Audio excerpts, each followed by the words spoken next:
benefits mo during 7 years na nagbabayad ka ng Kaiser mo.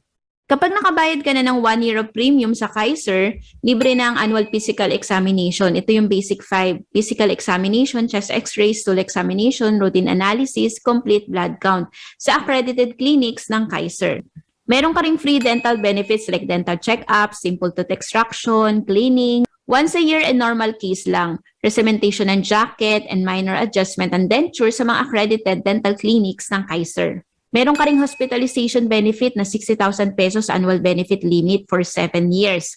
Covered nito ang accredited physician's fee, operating room, hospital intensive care, room and board na 1,000 pesos per day. Kung kailangan ma-admit o ma-confine sa hospital, 60,000 pesos ang health benefit limit mo.